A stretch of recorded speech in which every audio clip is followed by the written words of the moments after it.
Bonjour à l'équipe gabonaise d'Electa. Je tourne cette vidéo pour vous faire un retour sur les premières saisies de données d'archivage que vous avez fait. Vous les voyez listées ici. Je profite aussi pour vous rappeler que vous avez une section dans Electa qui s'appelle Données, qui vous permet de visualiser toutes les données qui ont été saisies par votre équipe, donc par les autres membres aussi. Et donc voilà, ça c'est juste un outil pour vous à l'occurrence, mais vous ne vous sentez pas obligé de l'utiliser. Mais en théorie, c'est conçu pour éviter qu'il y ait trop de doublons. Mais bon, je ne vous demande pas de regarder dans l'intégralité le travail de vos copains d'équipe aussi, parce que ça serait un volume de travail un peu excessif. Mais bon, sachez que l'écran est là. Et là, vous trouvez toutes les saisies de données de l'équipe avec l'utilisateur qui les a saisies. Donc, ça comprend aussi toutes vos saisies de données si vous voulez les voir tout ensemble. Quand il y aura aussi des saisies de données d'observation et d'entretien. Vous allez toutes les retrouver ici avec les saisies de données d'archivage dans la section données d'Electa qui est accessible par la barre d'en haut, la barre noire.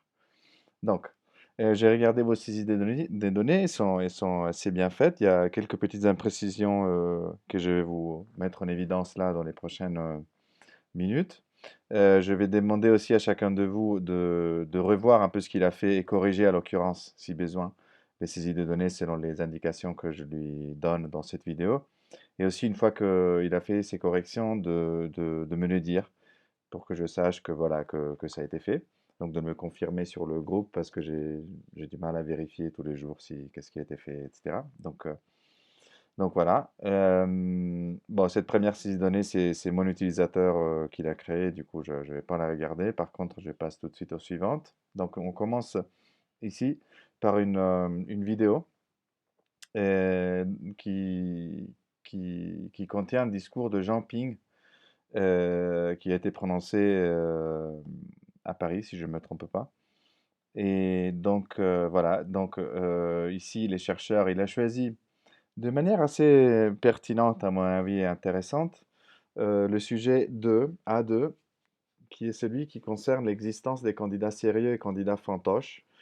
Alors, là, il y a quand même pas mal de travail de cerveau qui a été fait par les chercheurs, parce qu'effectivement, Jean Ping, dans ce discours, accuse le régime, enfin Ali Bongo, d'avoir vraiment pris d'assaut sa maison. Donc voilà, il y a des accusations lourdes qui ont probablement pour but de euh, mettre en évidence le conflit qui devient là aussi violent et physique entre Jean Ping et Ali Bongo et le PDG. Et peut-être aussi pour renforcer l'idée que Jean Ping est un vrai candidat, donc il n'y a pas un accord de quelque sorte entre lui et Ali Bongo pour un partage de pouvoir ou pour, voilà, pour désamorcer le travail d'autres opposants.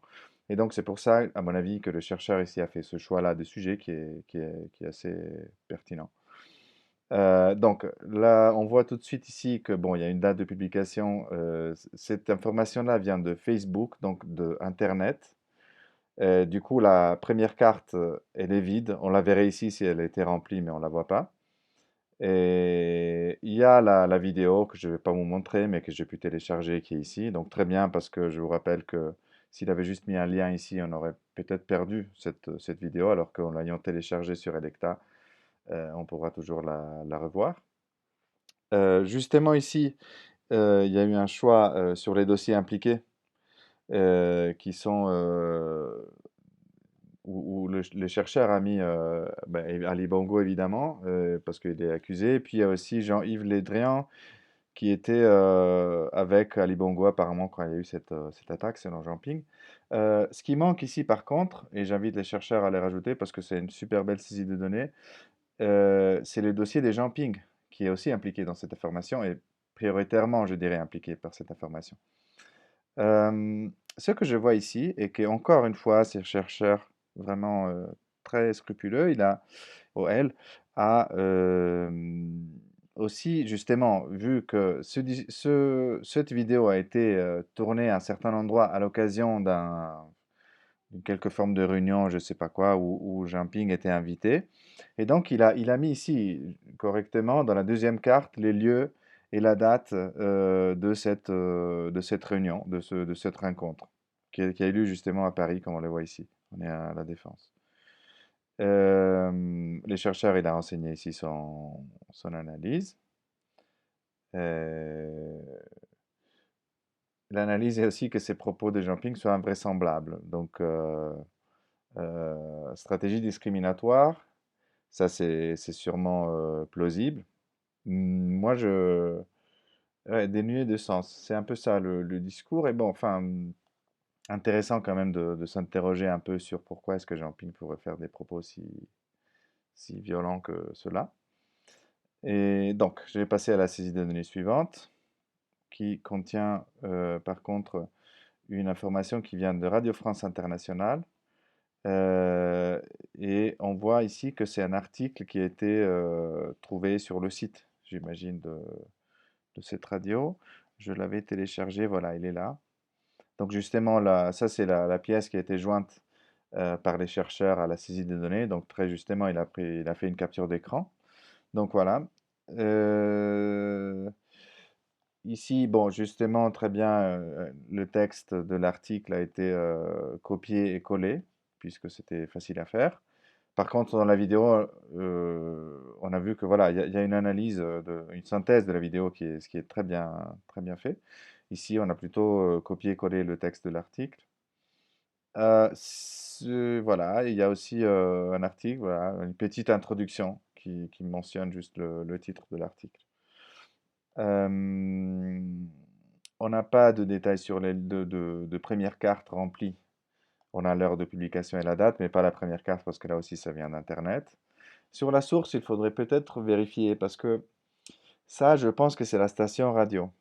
Alors que il doit y avoir aussi un dossier pour le site internet de RFI. J'en suis pas sûr. Peut-être que c'est les sites parce que j'ai pas moyen de voir le type, le sous-type ici. Mais bon, si les chercheurs ou la chercheur à un moment pourrait, il ou elle pourrait aller regarder un peu ces détails-là. Le champ des dossiers impliqués, il est rempli de manière vraiment très exhaustive. Et il y a une date et une heure qui sont contenues dans l'information. Euh, alors, Centre Gabonais, le 11 juillet à 18 heures. Est-ce que c'est cette date-là? 31/12/2022. Pourquoi? Euh, je suis en train de voir s'il y a une mention de 31 décembre 2022 quelque part dans l'article. Donc, si cet article mentionne un événement qui a eu lieu à cette date, ça aurait eu un sens de remplir ça. Mais j'en ai pas l'impression. Du coup, je demande au chercheur ou à la chercheuse qui a fait cette saisie de données aussi d'aller voir un moment si elle est sûre qu'il y a effectivement une mention de cette date de 31 décembre 2022, qui me semble plutôt peut-être voilà, une erreur. Donc, si jamais il faut enlever cette date, il faudra aller éditer la saisie de données et mettre tout, enfin, effacer tout ce qui est écrit dans ce champ et puis enregistrer en bas. Et voilà, j'avais lu son analyse aussi, c'est très intéressant aussi. Donc voilà, ça c'est très bien. J'essaie d'aller un peu vite parce que j'ai une quinzaine de sites de données. Je ne vais pas faire une vidéo trop longue, mais n'hésitez pas à me poser des questions si vous en avez, si vous n'êtes pas totalement satisfait par vos retours. Vous voulez approfondir un peu, vous avez fait l'une de ces saisies de données, vous voulez en parler plus, n'hésitez pas à m'appeler ou à m'écrire. Donc ici, ben, nous sommes à la troisième saisie des données et il s'agit d'un article, là aussi, si je ne me trompe pas. Donc Electa 3, voilà, c'est ça. Donc, qui est sorti sur le site de la Libreville. Et ici, nous voyons que le chercheur, il a choisi les enjeux de l'élection du point de vue des citoyens. Ali Bongo Ondimba est sous pression. Les appels qu'il annonce sa candidature à l'élection présidentielle du 26 août se font de plus en plus insistants. Après Nguni, Bongoville et les Conillères, autour des populations de Bomango, Bakumba. Ah, ok. J'étais juste en train de m'interroger sur la question des enjeux ici. Euh,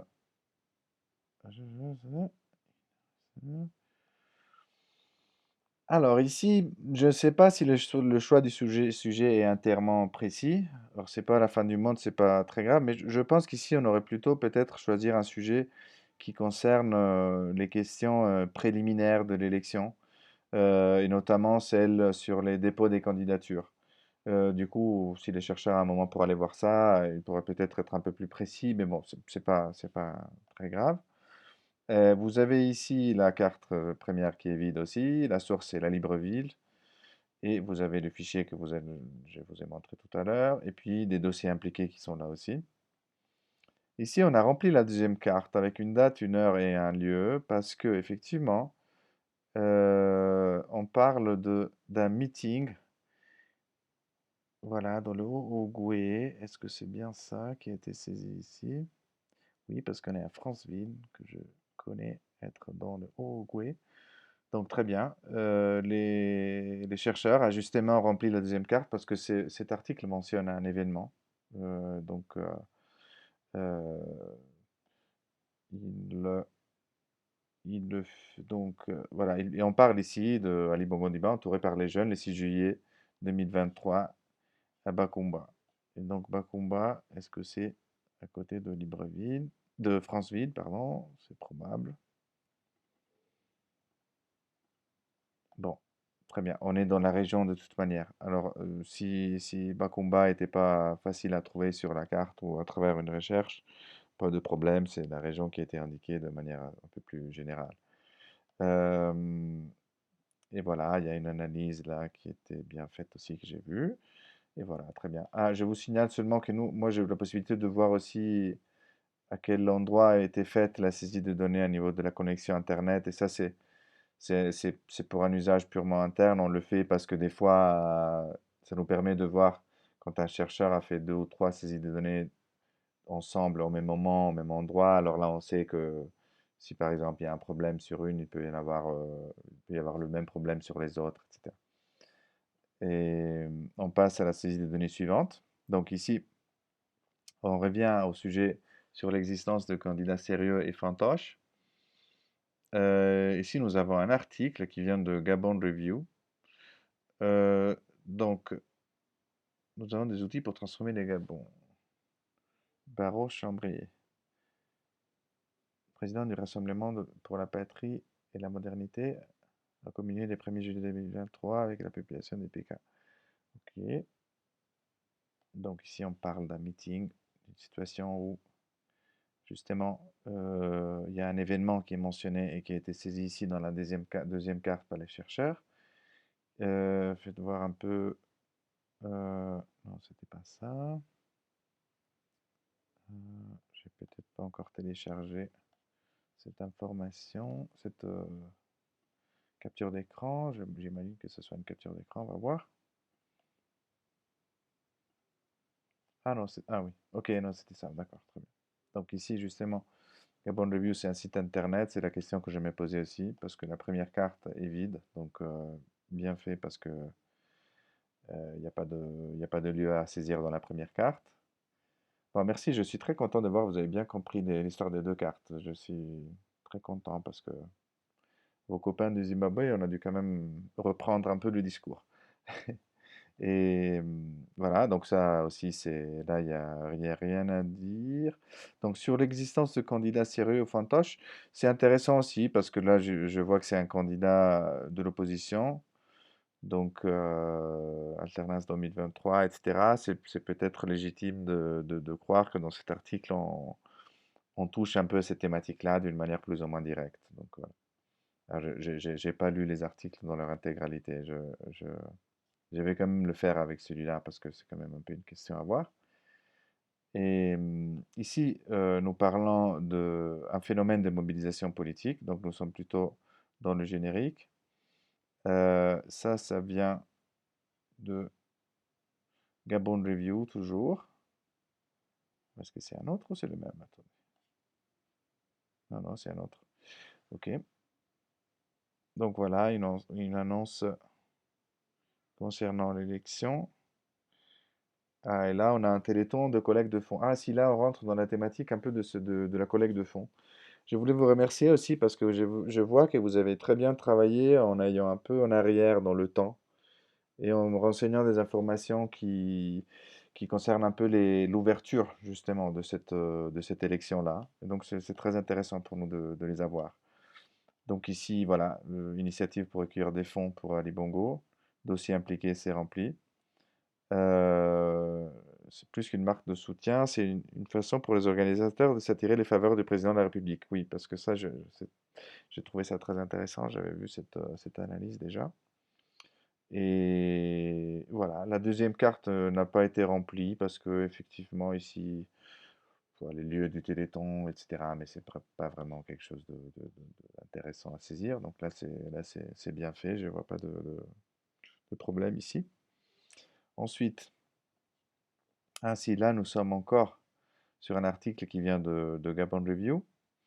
Et voilà, CGE, Michel Stéphane Bonda élu président. Donc voilà, qu'est-ce qui se passe à niveau de la commission électorale.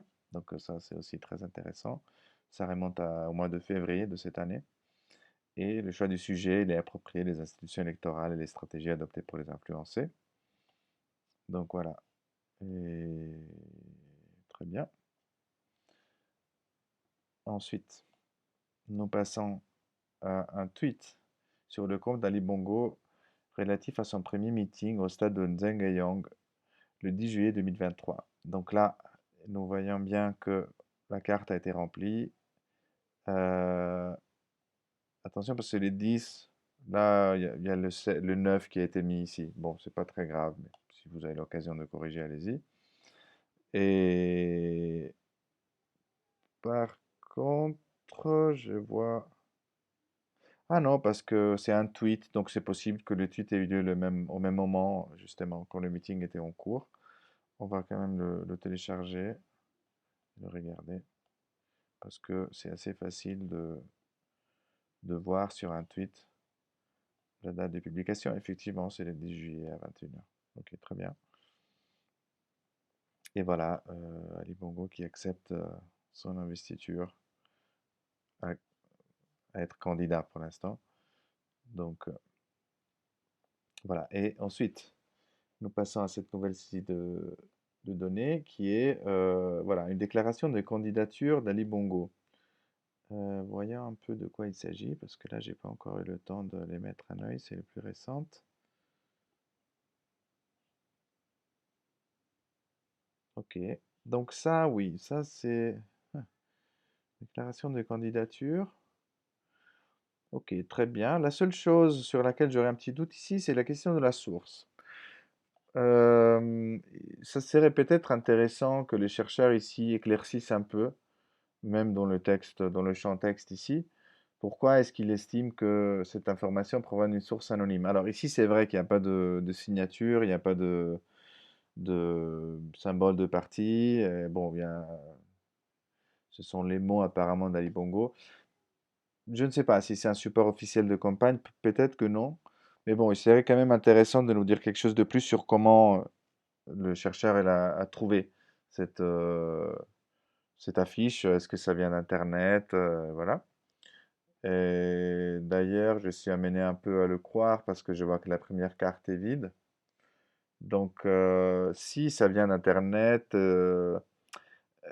c'est peut-être un peu douteux de mettre la source anonyme. C'est-à-dire que ça doit venir forcément d'un quelque site. C'est peut-être une publicité qui apparaît sur un site. Bon, voilà. Là, je demanderais peut-être juste de mettre un petit éclaircissement ici et de réfléchir si le choix source anonyme, c'est effectivement le bon choix. Si jamais je vous rappelle que vous avez aussi un champ qui est pour la source qui dit source inconnue par les chercheurs. Alors là, ça veut dire que vous n'êtes pas en mesure de reconstruire d'où ça vient, mais que c'est pas quelque chose qui a été publié sous forme anonyme. Donc voilà. Et pour le reste, ça va très bien.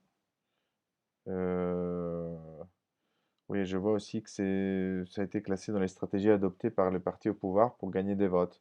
Oui, effectivement, ça pourrait être pertinent, mais bon, là, nous sommes aussi vraiment sur des questions liées à la candidature. Donc peut-être que ça aurait été plus approprié de choisir un sujet qui touche à cette thématique-là. Mais bon, ça peut quand même aller. Euh, alors ici, nous sommes par contre dans une autre information qui vient de la librairie vide. Et voilà, nous allons voir de quoi il s'agit.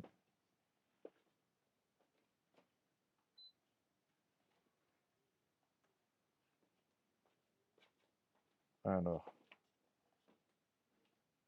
ça n'a pas téléchargé.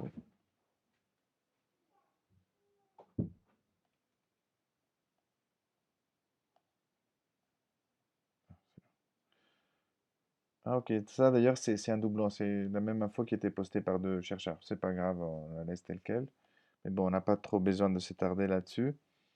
Euh, Validation de la date de l'élection et chronogramme des activités électorales. Donc voilà, il y a une publication à ce propos-là. Et là, nous sommes sur les dates officielles de la campagne et du vote. Ok. Euh, Il n'y a pas de première carte remplie, il n'y a pas de deuxième carte remplie non plus. Du coup, voilà, c'est bien. Ensuite, nous avons une autre information ici qui provient cette fois de Gabon Media Time. Donc là aussi, nous sommes sur Internet. Ah oui, ça c'est une réaction de Pauline Missambo au discours au changement du système électoral. Donc une accusation. Et voilà, là c'est une prise de position effectivement de l'opposition. Le texte de l'article a été collé là-dedans, très bien. La première carte est vide parce que ça vient d'Internet. Et voilà, nous avons tous les dossiers impliqués qui sont remplis ici. Voilà, et ici il y a une petite analyse où on fait une synthèse aussi de ce qui est dit dans cet article. Donc très bien là aussi. Ici nous sommes à nouveau sur la Libreville. Et ça, je crois que je l'avais regardé, mais je vais télécharger à nouveau. Voilà. Ok, ah oui, ça on parle de OIM, oui, du moment où il y a eu le conseil de ministres décentralisé là-bas. Ok, ok, très bien.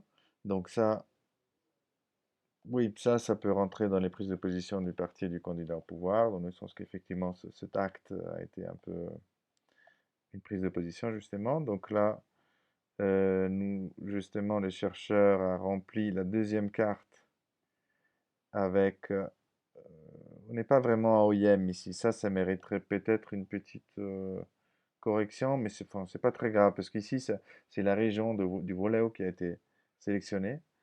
Et du coup, on n'est pas vraiment OIM. On aurait pu plutôt pointer le truc bleu sur OIM. Du coup, les chercheurs, ils pourraient peut-être aller, ou la chercheur, aller revoir ça. Et voilà, sinon c'est très bien. Et puis la dernière saisie de données qu'on a concerne à nouveau l'existence de candidats sérieux et fantoches. Ici, nous sommes encore sur un article qui est sorti sur Gabon Review. Donc là aussi, ça vient d'Internet. Et ah oui, là nous avons... Ah si, très bien. Là, ça c'est aussi une très belle initiative de télécharger toute la page Internet sous forme de PDF et de le téléverser sur Electa. Ça, c'est une belle initiative. C'est une manière, effectivement, pour avoir l'intégralité de l'article sur Electa. Et donc, ça fait si que, voilà, là, les chercheurs ou la chercheuse, il a aussi, ou elle a aussi copié-collé le texte ici, mais ce qui est très bien. Mais bon, cette manière de prendre le PDF, ça, c'est quand même très utile, très intelligent. Je vous encourage à les faire dans la mesure où vous pensez que c'est possible, parce que ça augmente la taille par rapport à une capture d'écran du fichier que vous allez à téléverser. Donc très souvent, pour enregistrer une page web sous forme de PDF, vous n'avez que à sélectionner, à suivre le parcours qu'on suivrait pour l'imprimer. Et puis, quand vous avez fait la première commande d'impression, il y a une page qui s'ouvre où vous pouvez choisir les imprimantes. Et vous avez souvent, parmi les imprimantes, un choix qui prévoit par contre d'enregistrer sous forme des fichiers PDF.